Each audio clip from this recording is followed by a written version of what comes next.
वंदे महापुरुषते चरणारविंदम। भक्त श्री कृष्णदास। श्री कृष्णदास जगन्नाथपुरी के पास एक क्षेत्र में रहते थे।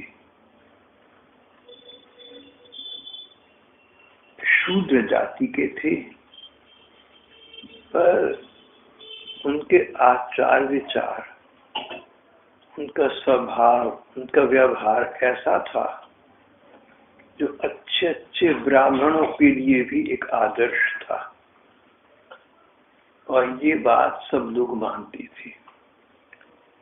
परस्पर ये चर्चा करते थे लोग कि है तो शूद्र, शूद्रों को नीची जाति माना गया, पर ये तो ब्राह्मणों से बेहतर है, ब्राह्मणों के लिए आदर्श है, उदाहरण है। कृष्णदास का सारी स्थानों पर बड़ा सुंदर नाम था। कृष्णदास को अपने इस यश से, अपनी इस प्रतिष्ठा से मानो कुछ देना ही नहीं था। कोई सरोकार नहीं था, कोई संबंध नहीं था।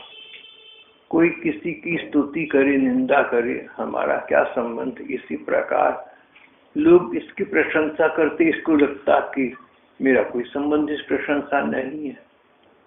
All glory to God. अगर कोई प्रशंसा की बात है तो वो तो भगवान के कारण से है, उनकी है। ये संसार की इन बातों से बहुत दूर जा चुका था। तारीफ, बुराई, यश, प्रतिष्ठा, उसका मन लगता था तो भगवान कृष्ण के चिंतन में, भगवान के विषय में सोचा करता था। मन लगता था कृष्ण चिंतन में, तन लगता था कृष्ण सेवा में। भगवान की सेवा करना, भगवान के भक्तों की सेवा करना, उनके छोटे छोटे काम करना, झाड़ूदारी करना, इसमें बड़ा प्रसन्न होता था, बड़ा पुलकित होता था। और एक अद्भुत विचित्र बात कृष्णदास की ये थी कि नीच जाति का ये कहलाने वाला शूद्र, इसको अपनी भाषा के व्याकरण का और साहित्य का बहुत सुंदर ज्ञान था। कहाँ सुंदर सुंदर कविताएं लिखा करता था। भगवान ने कंठ अच्छा दिया था, मन में भाव भी था, अपनी लिखी हुई रचना थी, स्वरचित रचना। मन में ठाकुर जी के प्रति प्रेम का भाव और कंठ सुमधुर। कुल मिलाकर कि इसका गायन जहाँ मंदिर में जाता, सत्संग में जाता, कहीं भी जाता, इसका गायन सबको बहुत पसंद आता। लोग कहते कि बार बार सुनाओ, बार बार सुनाओ। लोग बार बार प्रार्थना करते, आग्रह करते और ये सुनाया करता। फिर तो ये स्थिति आ गई कि जहाँ भी सत्संग हो, जहाँ संकीर्तन हो, लोग भूल करके ये शूद्र जाति का इसको सम्मान पूर्वक बुलाते और ये भगवान कृष्ण के विषय में लिखी गई अपनी गीतिकाएं, अपने काव्य, अपनी कविताएं सुनाया करता, गाया करता था। कृष्णदास का बस एक नियम था कि जितनी कविताएं लिखूंगा, जितना काव्य सृजन करूंगा, वो एकमात्र श्री कृष्ण के लिए होगा। जिस प्रकार पतिव्रता पत्नी का सब कुछ केवल पति के लिए है, इसी प्रकार इसका सब कुछ केवल परम पति श्री कृष्ण के लिए था।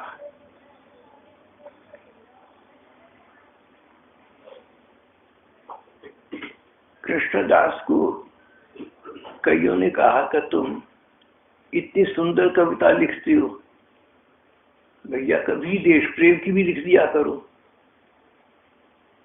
कभी किसी और के विषय में भी लिख दिया करो। कविता लिखने के लिए अनेक विषय हैं। तो कहता था कि मैं अगर कविता लिखूंगा तो केवल भगवान कृष्ण के विषय में लिखूंगा। अगर मैं अन्य किसी के विषय में कविता लिखूंगा, अन्य किसी विषय के विषय में लिखूंगा, तो मेरी कविता श्री कृष्ण के लिए अनन्य रही, वो तो उच्छिष्ट हो गई, वो तो झूठी हो गई। जिस प्रकार झूठी चीज का भोग नहीं लगाती, इस प्रकार झूठी कविता हो गई। अगर मैंने औरों के लिए भी लिखी, झूठी कविता का भोग नहीं लगाती, फिर भगवान के लिए कविताएं लिखने का मेरा अधिकार न रहेगा। महात्मा लोग, हमारे संत ऐसा कहती हैं कि तुम्हारे पास जो कुछ है ना, भगवान को अर्पण कर दो। पर भगवान को अर्पण जब करोगे तो तभी करना जब तुम्हारे अंग, इंद्रिय और वृत्तियां, तुम्हारे शरीर के अंग और मन की वृत्तियां सब शुद्ध विशुद्ध हो। अगर तुम किसी की निंदा चुगली करते हो, तुम्हारी जिह्वा दूषित हो गई। अगर तुम किसी को भला बुरा कहती हो, किसी पर नाजायज गुस्सा करते हो, अगर तुम अपनी जुबान से, अपनी वाणी से इस प्रकार के अभद्र शब्दों का प्रयोग करते हो, तुम्हारी वाणी झूठी हो गई। अब तुम इस वाणी से कीर्तन मत करना, आरती मत करना, तुम इस योग्य नहीं रही, तो झूठा हो गया। झूठी जीभ से क्या राम नाम होता है? जीभ कभी शुद्धताई अशुद्धताई होती है, इसका भी ध्यान रखना। मुंह से गंदी बातें मत कहना। अपनी जिह्वा का प्रयोग, अपनी जीभ का प्रयोग करना भगवान का नाम देने में, लोगों का भला करने में, किसी को उत्साह प्रदान करने में, किसी को प्रेरणा देने में। और कोई व्यक्ति निंदा करे, चुगली करे, बुराई करे, क्रोध करे, जबान से अपशब्द बोले और फिर जाकर मंदिर में वो कीर्तन करने लगे, आरती उतारने लगे, जगन्माता की स्तोत्र बोलने लगे, तो कोई भावार्थ इसका नहीं निकलता। तो तुमने झूठी जीव अर्पण कर दी, अच्छा नहीं करा। जीव की भांति आंखों की भी तो यही बात है। आंखों से अच्छी चीजें देखो, फिर तुम मंदिर में जाकर या अपने घर पर भगवान के चित्र या मूर्ति के दर्शन करोगे, कोई धर्म ग्रंथ पढ़ोगे तो सार्थक होगा, साकार होगा। और आंखों से गलत चीजें देखने के बाद हम उनको पढ़ेंगे तो आंखें तो झूठी हो गई, दूषित हो गई हमारी। तो दूषित आंखों से, अशुद्ध आंखों से अगर भगवान के श्री मूर्ति के दर्शन किए, चित्र के दर्शन किए, तो झूठी चीज हमने भगवान को अर्पण कर दी। ऐसा न करना, हमारी महात्मा ऐसा कहते हैं। निंदा सुनो भी मत, अपने कानों को पवित्र रखो। तुम निंदा सुनो, तुम चुगली सुनो, बुराई सुनो, गंदगी सुनो और फिर कीर्तन सुनो, तो तुमने अपने कानों को तो अशुद्ध कर लिया। भगवान का कीर्तन सुनोगे तो अपवित्र अशुद्ध कानों से सुनोगे, एक अपराध बन गया। अगर आपके कान में किसी ने बुराई की बुरी बातें कही, निंदा चुगली इत्यादि की बातें की और आपने उनमें हिस्सा लिया, आप उसमें शरीक हुए, आपने उसमें आनंद लिया, आपने हाँ में हाँ मिलाई, तो आपके कान अशुद्ध हो गए। पर ऐसा भी हो जाता है कि आप तो किसी की बुराई भलाई नहीं सुनना चाहते, कहीं सुननी पड़ गई, तो ये बात लागू नहीं होती, फिर भगवान की ओर से क्षमा है। लेकिन किसी की निंदा होती और तुम उसे सुख मनाओ कि अच्छा वही निंदा कर रहा है, अच्छा है, मुझे नहीं कहनी पड़ी, ये कह रहा है, अब ये बात फैलेगी तो सही। और तुम लोगों से मिलो और कहो फलाना ना फलाने के बारे में ये बुराई की बात बता रहा था, मतलब मन में तुम्हारी अपनी है, नाम तुम दूसरे का लेकर कह रहे हो। देखो, चालाकी न करना, धूर्तता न करना, कपट न करना। भगवान अंतर्यामी है ना, सब समझ जाते हैं। एक महात्मा थी, कहती थी भगवान के अनेक गुण हैं। भगवान के सभी गुण हैं, सभी गुण सभी को अच्छे लगते हैं, लेकिन कहती थी मुझे एक उनका गुण भगवान का बहुत नापसंद है, वो ना होता तो अच्छा था। भाई वो क्या गुण है बताओ? अंतर्यामी है। और कौन बोला? तो तू कैसे बोल रही है? तू भी भक्त हो गई? अच्छा, बताया था। अच्छा अच्छा, वो है ना, उसमें पढ़ा है।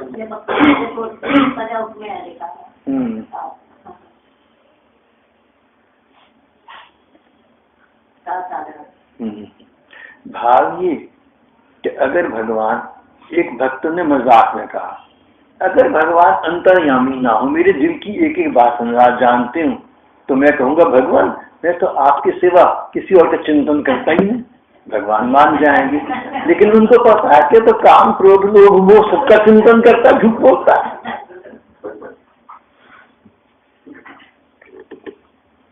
तो अपने हमने तन को और अपने हमने मन को दोनों को शुद्ध रखना है, तभी तन मन भगवान के योग्य हुए, तभी हमने सच्ची चीज का भोग लगाया, नहीं तो झूठी चीज का भोग लगा दिया।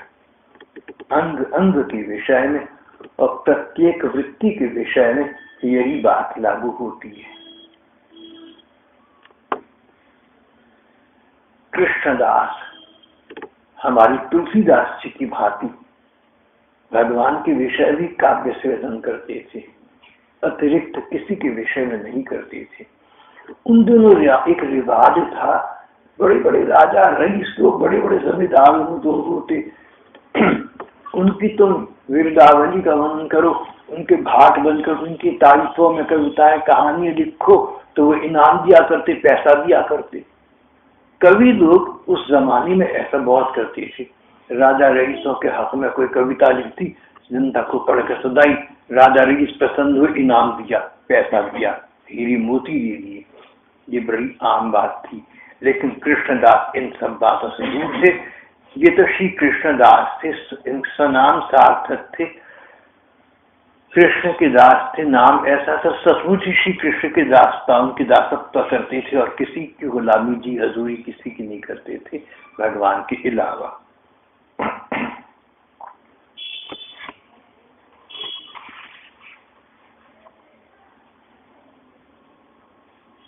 कृष्णदास को लोगों से इनाम के तौर पर अपने गायन के बदले कुछ ना कुछ पैसे चीजें मिल जाया करती थी, यही उसकी जीविका थी।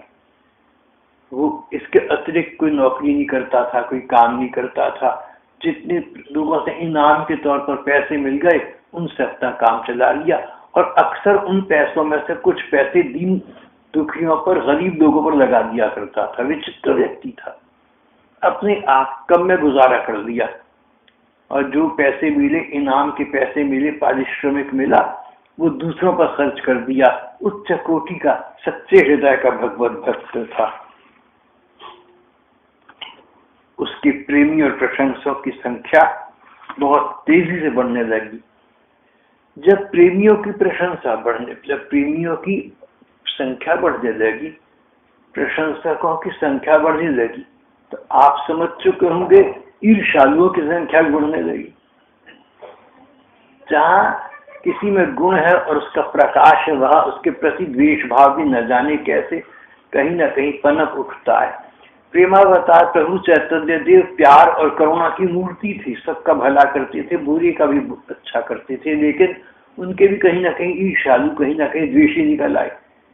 संसार है, अपने हिसाब से चल रहा है। तो इनके विरुद्ध कुछ लोगों को मन में ईर्ष्या जाग गई। जब किसी ने आकर इनसे कहा कि कृष्णदास, कई लोग आपकी निंदा करते हैं, आपसे ईर्ष्या रखते हैं। बोले भैया ऐसा मत कहो, किसी की निंदा तुम मत करो। अगर हम ये कहें कि कोई हमारी निंदा करता है, तो प्रकारांतर से एक प्रकार से हम उसकी निंदा करवाएं। अगर कोई ये कहे आप में से किसी का नाम लेकर के इसने अमुक व्यक्ति की निंदा की, तो आपकी निंदा तो हो ही गई ना, कि आप दूसरों की निंदा करते फिरते हैं। कृष्णदास कहने लगे कि अगर मेरी निंदा कोई करता है तो तुम ये मत कहो कि वो निंदा करता है, क्योंकि इसमें उसकी निंदा होगी बेचारे की। मेरी निंदा कोई क्या करेगा, मैं निंदनीय हूं, मैं इस काबिल हूं, मुझे मेरी निंदा की जा, ठीक ही कर रहा है। तो निंदा करने वालों का कल्याण कामना करो, मेरा सुधार कर रहे हैं, मेरी कमी बता रहे हैं, सुधरने का अवसर दे रहे हैं। और निंदा स्तुति तो पिछले कर्मों के फल से होती है, किसी के करने से नहीं हुआ कर। किसी को तुम ऐसा ना कहो कि तेरी निंदा करता है, ऐसा ना कहो तेरी ईर्ष्या करता है। ईर्ष्या फिर से किसी को नहीं, सब प्यार करते हैं, मेरा सुधार के लिए, मेरे भले के लिए निंदा करते हैं। तो उनके अधिकांश ईर्ष्यालु लोग और निंदक जन उनके प्रियजन बन गए। कई लोगों ने स्वयं कहा कि हम तो इससे ईर्ष्या रखते थे, हम तो इसकी निंदा करते थे, पर इसके भाव स्वभाव ने हमारे हृदय को जीत लिया, अब तो हम इसके बल गए। उसने अपनी ईर्ष्यालुओं और निंदकों को अपनी मित्र मंडली में अनजानी में अनचाही में सम्मिलित कर दिया। उन दिनों जगन्नाथपुरी राजा के अंतर्गत आता था, जैसे वैष्णो देवी का मंदिर पहले ट्रस्ट के अंतर्गत था, सरकार ने ले लिया, तो मंदिर राजा के अंतर्गत आता था। राजा काव्य प्रेमी था, कविताएं, साहित्य, उपन्यास जो लोग लिखते थे उनका बड़ा आदर करता था, कलाकारों को बुलाता, उनका आदर करता, उनको इनाम देता, उनकी वाहवाही करता। ये उस जमाने में ऐसा आम हुआ करता था।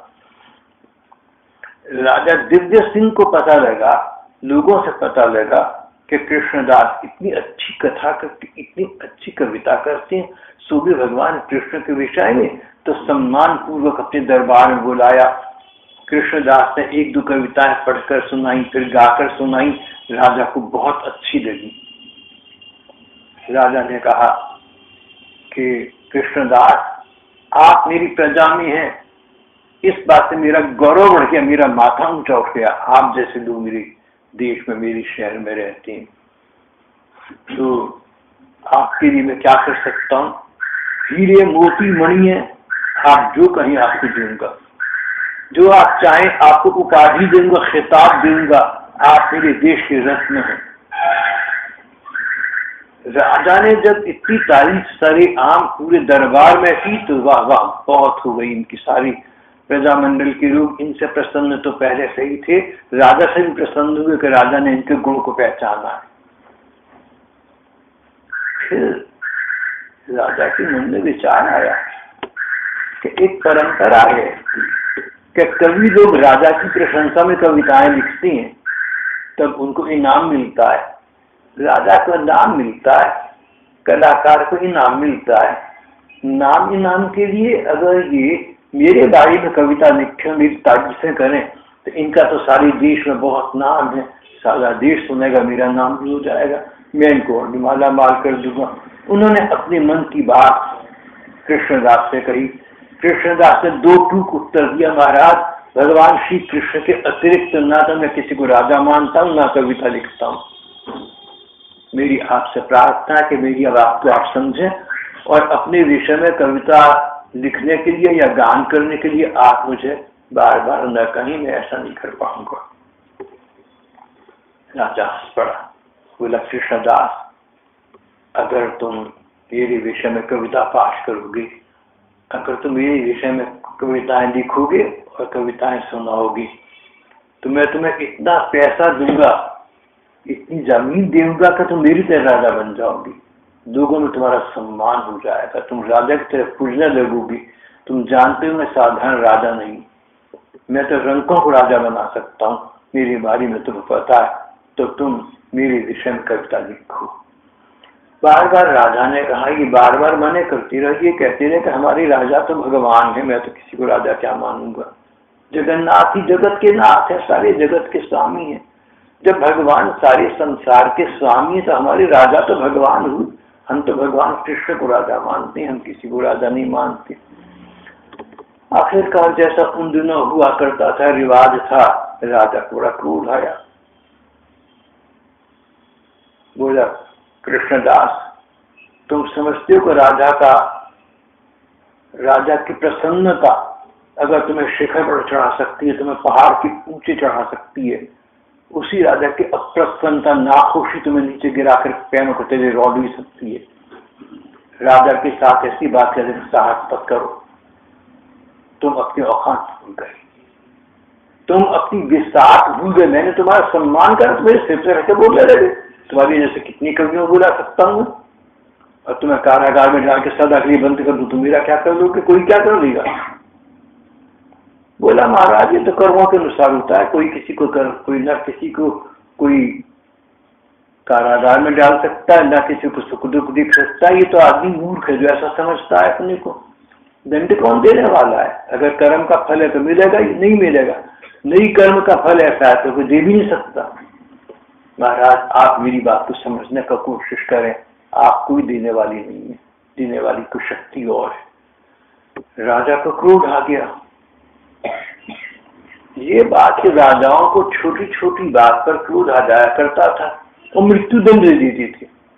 अकबर बीरबल, अकबर बादशाह थी और बीरबल उनके वजीर थे। अकबर बीरबल दोस्त की तरह रहते थे, लेकिन जरा सी बात पर नाराज होकर अकबर बीरबल को मृत्युदंड देने को तैयार हो गए थे। एक बार राजा महाराजाओं का ऐसा ही हिसाब था, न अपील, न दलील, न वकील, तीनों बातें थी राजाओं के जमाने में। और अंग्रेजी शासन ने हमारे देश में क्या किया, उन्होंने भी यही किया। हमारे इतिहास पढ़ के देखिए, न वकील, न अपील, न दलील, जो उन्होंने कह दिया बस फैसला हो गया।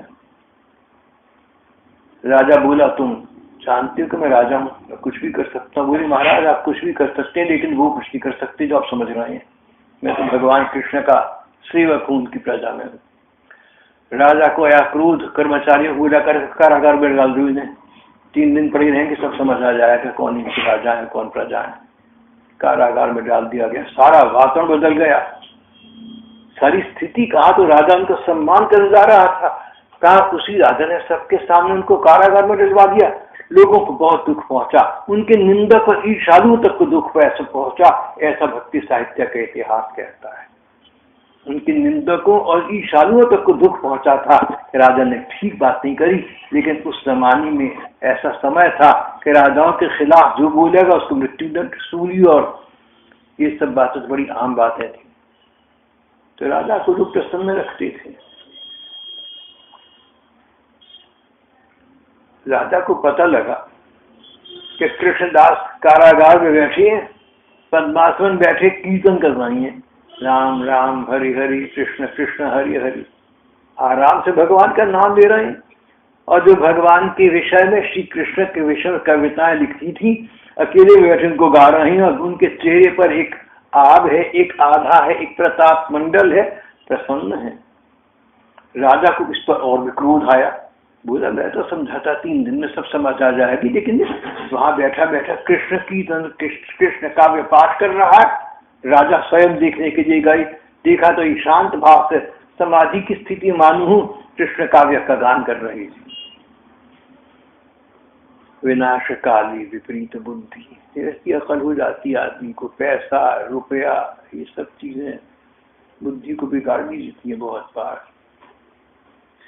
राजा ने उसी समय अधिकारी बुलाए, यही एक गड्ढा खोदो बड़ा चौड़ा लंबा, और उनको आदेश दिया कृष्णदास आगे से तुम इस गड्ढे में रहोगे।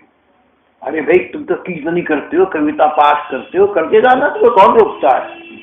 ऊपर से पत्थर डालकर उसको बंद कर दिया गया ताकि ऑक्सीजन खत्म हो जाए, प्राणवायु समाप्त हो जाए, तो मिला उठेगा भूखा प्यासा।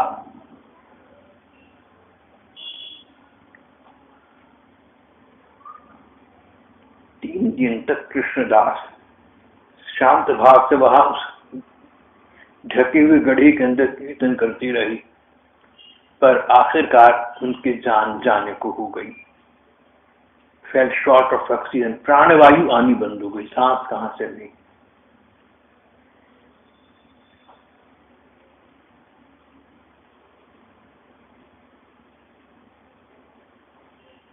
तम भंकु नाही मोर डर, राजा से कहा था तम भंकु नाही मोर डर, तुम राजा हो मुझे कोई डर नहीं है।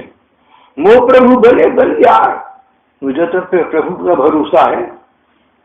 जगत सृष्टि हान हेले, इस जगत की सृष्टि जिन भगवान ने की है, अगर इसमें उलट पलट हो जाए, गीत सुन आना कुना बोले, तो भी मैं प्रभु को छोड़कर किसी पर कविता नहीं लिखूंगा। उड़िया भाषा में उन्होंने अपनी बात कही थी। राजा बोला अब देखूंगा क्या होगा, मेरी कविता नहीं लिखेगा, अब देखता हूं क्या होगा। सचमुच तीसरे दिन उनको लगा कि मेरी सांस आना बंद हो जाएगा, भूखा प्यासा अब मैं खत्म हो जाऊंगा। उन्होंने मन ही मन भगवान से कहा कि ठाकुर मुझे मरने का डर नहीं है, मरते समय तुम्हारा नाम लूंगा, तो अच्छा जल्दी तुम्हारे पास पहुंच जाऊंगा। अंतमति सुगति प्रयाण काली, जो आदमी के अंत समय भगवान का स्मरण करता है भगवान को पाता है। राजा ने मुझे अच्छा अवसर दिया, क्या पता मौत किस पर कब आ जाए, लेकिन मुझे तो पता है कि अब आ रही है तो मैं भगवान का नाम में अपना मन और भी लगा लूंगा। अच्छा है, कई देर तक जीवित रहता तो भगवान के धाम में देर में पहुंचता। अब आज समाप्त हो जाऊंगा, कल तक समाप्त हो जाऊंगा, तो आज या कल भगवान के चरणों में पहुंच जाऊंगा। इससे अच्छी क्या बात है। मेरे प्रभु तुम बड़े नाटकमय हो, लीलामय हो, मुझे अपने पास बुलाने के लिए तुमने भला इतनी लीला क्यों रची। भक्त वो हैं जो कष्ट आने पर भगवान का कोई उसमें छिपा हुआ कल्याण देखते हैं। जब कष्ट आए तो भक्त को लगता है इस कष्ट के पीछे भगवान मेरा कोई भला कर रही है, और जो ऐसा समझता है उसका भला भगवान कर भी रही होती है। ऐसी अनेक घटनाएं आप तो पढ़ सुन चुके हैं। कृष्णदास कहने लगे प्रभु बस मुझे जाते समय एक दुख है जिसको मैं मन में लेकर जाऊंगा। न जाने कितने लोग कहेंगे कि देखो कृष्णदास भगवान का कितना भक्त था, लेकिन आखिरकार राजा के हाथों सजा पाके मर गया ना। असली चीज राजा को खुश रखना है, ना कि भगवान को सब कहने की बात है। भगवान आपके विषय में निंदा पर विचार मेरे कारण से मेरे पीछे कही जाएंगे, ये सोचकर मेरा मन संतप्त हो रहा है। मेरी प्रार्थना ये है कि आप मुझे राजा के चंगुल से मुक्त करें और स्वयं मुझे मार दें, किसी कारण से मार दें। कोई आकस्मिक मृत्यु मेरी हो जाए, अचानक मेरी मौत हो जाए, कोई बात नहीं, मौत को तो मैं तैयार हूं, लेकिन मेरी मौत से आपका नाम बदनाम हो। यदि कृष्ण भक्तों को भगवान क्या रक्षा करेंगे। जो प्रहलाद की कहानी में तो कहने की बातें हैं, ऐसा ना होना चाहिए। भगवान इस बात का मेरे ध्यान रखो।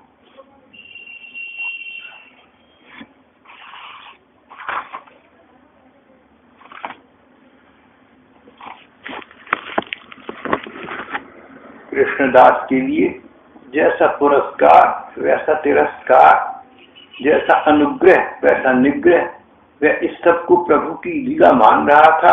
पर आज उसने भगवान से कहा कि इस लीला से आपका नाम बदनाम हो, ये मैं नहीं चाहता, आप इसका प्रबंध कर दें। और धीरे धीरे कृष्णदास संज्ञा शून्य होते गए, बेहोश होते गए। प्राणवायु रुक गई ना, सांस कहां से लेंगे। संज्ञा विलुप्त हो गई, आधी रात हो गई, न सांस आए और अंधेरा चारों तरफ। उस समय अचानक मानो कृष्णदास के शरीर में प्राणों का पुनर्संचार हो गया, मानो दोबारा जान आ गई हो, मानो दोबारा जीवित हो गए हो, मानो शरीर में फुर्ती आ गई हो, ताजगी जान आ गई हो। आंख खोलकर देखा, अपने को सामान्य स्थिति में पाया, पर प्रकाश था इस गढ़ी वाली कमरे में, दिव्य अलौकिक सुनील प्रकाश।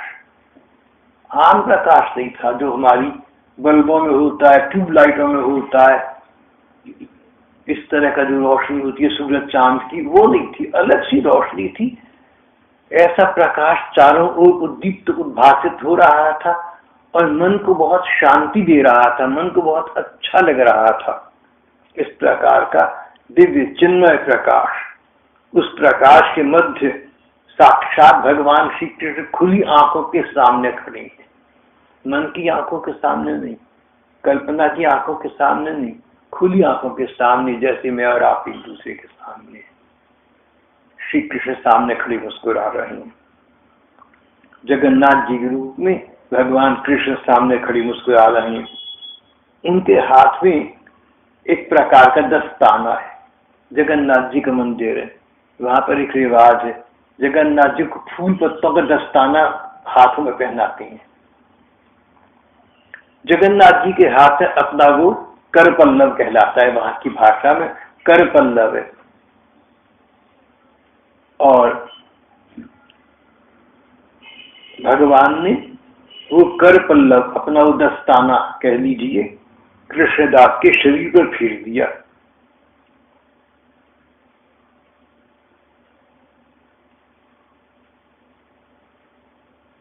भगवान का एक हाथ उसमें दस्ताना था और दूसरा हाथ अभय मुद्रा में उसको आश्वासन दे रहे थे, चिंता मत करो, मेरी ओर से तुम्हारा अभय प्राप्ति, अभय दान देता, तुम्हारा कल्याण होगा ही होगा, तुम मरोगे नहीं, तुम्हारी कान से भगवान नाम बदनाम नहीं होगा। फिर देखा कि जगन्नाथ श्री कृष्ण के हाथों में खाने पीने की चीजों का एक थाल है। भगवान ने वो थाल उनके सामने रखा और कहा, कृष्णदास भूखे मत रहो, ये लो मैं खाना तुम्हारे लाया हूँ, खाना खाओ। भैया ये भोग मुझे लगा था, मैं तेरे लिए ले आया, तेरा हिस्सा है, मेरी चीज पर तेरा हाथ है। और ये कहकर भगवान अंतर्धान हो गए।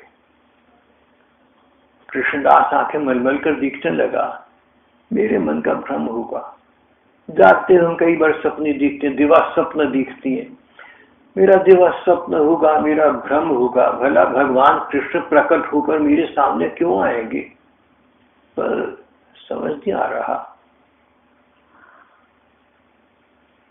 देखा खाने का थाल सामने रखा है, भूखा था, फटाफट खाने लगा। जब खाते हुए शरीर हिला तो सिर के ऊपर से भगवान जगन्नाथ जी कर पल्लव, उनका दस्ताना कह लीजिए, जो मंदिर में सर रोज देखा था वो नीचे गिर पड़ा। अरे जगन्नाथ जी का दस्ताना है, जगन्नाथ जी का दिया हुआ प्रसाद है, मैं खा रहा हूं, इसका मतलब सचमुच जगन्नाथ जी, सचमुच श्री कृष्ण यहाँ आए थे। लेकिन ना तो मेरे से बोले, ना उन्होंने मेरा स्पर्श किया, ना उन्होंने मुझे चरण स्पर्श का अवसर दिया। कि क्या एनिग्मा है ये, क्या पहेली है, ये क्या समस्या है। मगर कृष्णदास का हृदय पुलकित हो उठा, हर्षातिरिक्त से उसका मन मयूर नृत्य कर उठा, बहुत प्रसन्न हुआ। साक्षात भगवान मेरे पास इस काल कोठरी में आए, प्रभु तुम धन्य हो। फिर हंसा मनी मन, तुम्हें तो आदत है काल कोठरी की, अरे तुमने जननी काल कोठरी में लिया, कंस के जेल में जन्मे थे, वही आदत है कि मेरे किस कारागार में आ गए, कौन से बड़ा काम कर दिया। अब भक्त का मान जाग उठा, तो समझ गया कि उनकी सचमुच कृपा हुई है मुझ पर।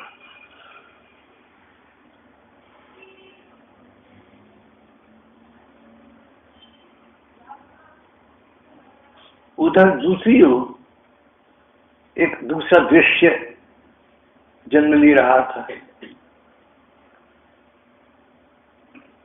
राजा ने रात को सोते समय देखा कि जगन्नाथ जी के बड़े भाई बलराम जी मंदिर में से निकलकर राजा के पास आए। राजा ने स्वप्न में देखा, उसने खुली आंखों से सामने नहीं देखा कि बलराम जी आई हैं और बलराम जी कह रहे हैं कि राजा कृष्णदास हमारा भक्त है, आपने उसको तिरस्कार करने का दुस्साहस कैसे करा?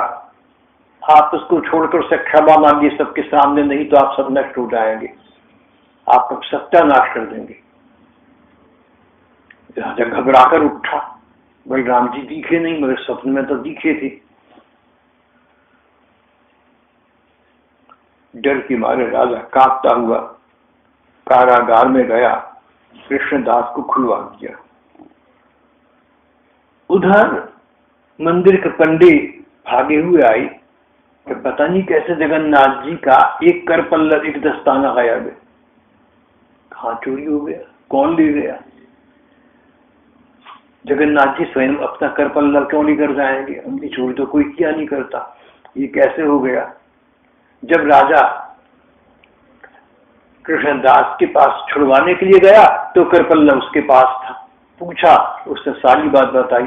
राजा समझ गया कि वह सचमुच भगवान अपने भक्तों की प्रत्यक्ष सहायता करते हैं। भक्तवत्सल भगवान ने अपनी भक्ति की रक्षा की। राजा के नयनों में जल भर आया। उसका राजा का जो अभिमान था कि मैं राजा हूं, नष्ट हो गया। मैं राजा तो हूं, लेकिन ऐसा राजा हूं जैसे भारत के राष्ट्रपति किसी को राज्यपाल नियुक्त कर दे तो राज्यपाल तो है, राजा तो है, लेकिन राष्ट्रपति के आगे तो राजा नहीं है। राज्यपाल ने तो राष्ट्रपति राज्यपाल को नियुक्त किया है। हमारी हरियाणा के भी राज्यपाल होंगे तो राजा तो हमारी तो हो गए हरियाणा की सारी की, लेकिन राष्ट्रपति के आगे तो कुछ भी नहीं है, उसने तो नियुक्त किया है। तो कोई बड़ी से बड़ा हो उसको अपने से बड़ों का कहना मानना पड़ता है। राजा समझ गया कि मैं राजा हूं तो क्या हुआ, जगन्नाथ जी ने मुझे राजा बनाया है और मैं उनके अंतरंग जनों का अपमान करने लगा, मेरे से बड़ा गलत हुआ। राजा ने दरबार में बुलाकर कृष्णदास का बड़ा सम्मान किया, राजकीय सम्मान से इन्हें विभूषित किया। अब सबके बीच में कहा कि जिन भगवान जगन्नाथ जी ने मुझे राजा बनाया है, उन्होंने हम राजाओं के ऊपर राजा इस कृष्णदास को बनाया है। कृष्णदास तुम धन्य हो गए, जगन्नाथ जी की ऐसी कृपा पात्र हो, और हम धन्य हो गए कि तुम हमारी प्रजा के सदस्य हो।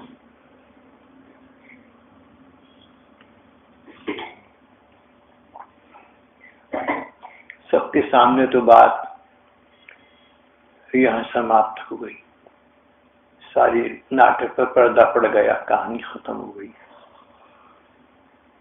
राजा को बात समझ आ गई, कृष्णदास भगवान के भक्त स्थापित हो गए, उनका परम सम्मान हो गया। यहाँ पर आकर सबकी यह कहानी खत्म हो गई। लेकिन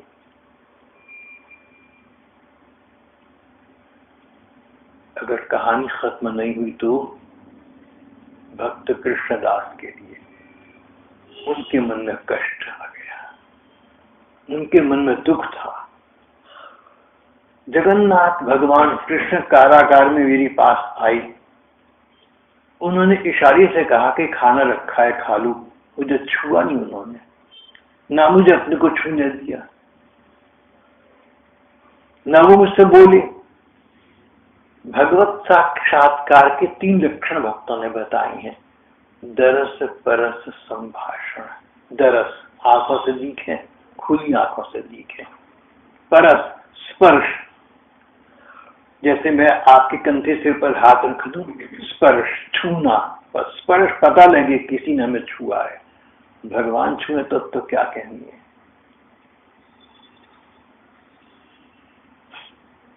दरस परस संभाषण, और जैसे 2 मित्र आमने सामने बैठकर बातचीत करते हैं, इस प्रकार भगवान और भक्त परस्पर बैठकर सामने आमने बातचीत कर रहे हैं। दरस परस संभाषण, तब समझो कि भगवान मिले, नहीं तो सम्मान की भावना है। भक्त प्राणों को दरस परस संभाषण तीनों की प्राप्ति की बिना तृप्ति नहीं प्राप्त होती। कृष्णदास को तृप्ति प्राप्ति नहीं हुई। भगवान आपने अपनी वाणी का प्रयोग किया, दोबारा कहूंगा भगवान, न तो आपने अपनी वाणी का प्रयोग किया, ना अपने वपु का प्रयोग किया। 2 ही चीजें, वाणी और वपु, बात बताना जीभ से जुबान से, वपु शीघ्र से अपनी शरीर से बात समझाना। न तो वाणी का प्रयोग किया, न तो मुझसे बोले, न वपु का प्रयोग किया, न मुझे अपने चरण स्पर्श करने दिए, न मेरी माथे सिर पर हाथ रखा, दस्ताना डालकर चलती बनी, खाना रखकर चलती बनी, बोली तो नहीं। सारा प्रांत राजा महाराजा समेत कृष्णदास का गुणगान कर रहा था, और स्वयं कृष्णकांत के मन में, स्वयं कृष्णदास के मन में कष्ट था। उस रात उनको नींद नहीं आई, न दरस, न परस, न संभाषण। इस जीवन से क्या लाभ है।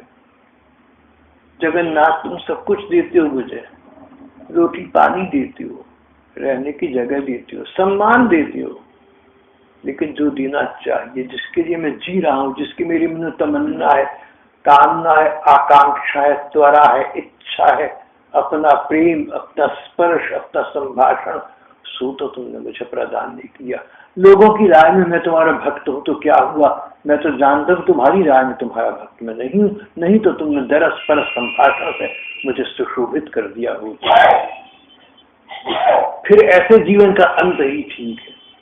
राजा कर देता तो अच्छा था, मैं गलती कर गया तो मैं मरा नहीं। भगवान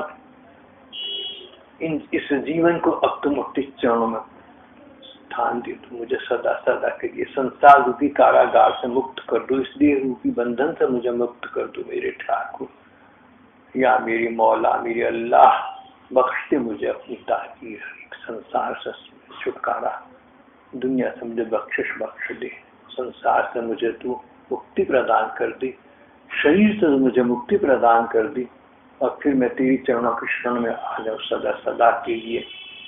आज तक का ये संसार का दृश्य मुझे ओझल हो जाए, भूल जाए, समाप्त हो जाए।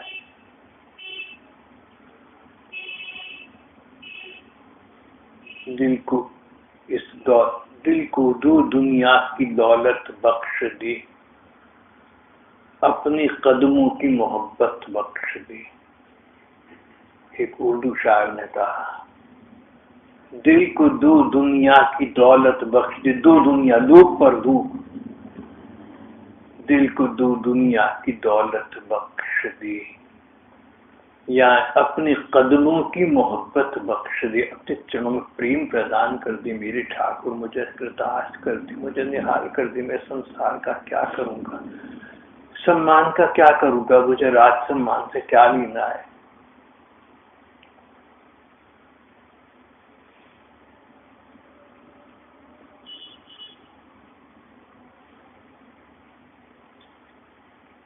कृष्णदास, उनके मन में तृषा, उनके मन में ये पिपासा, ये प्यास उदित हो गई, जगन्नाथ जी मुझे अपने चरणों में स्वीकार कर लें। रात के समय कृष्णदास ऐसा सोचती रही। अगले दिन लोगों ने उनके शरीर को प्राणहीन पाया, पर उनके शव पर ओज था, तेज था, आनंद था, प्रसन्नता का अतिरेक था। जो महात्मा वहां खड़े थे, साधु लोग खड़े थे, उन्होंने कहा, जगन्नाथ जी के मंदिर में अनेक संत रहते हैं। उन्होंने कहा कि ये तो ठाकुर के धाम को चला गया, हमारा नहीं रहा, जहाँ का था वहां इसको स्थान प्राप्त हो गया। श्री कृष्ण गोविंद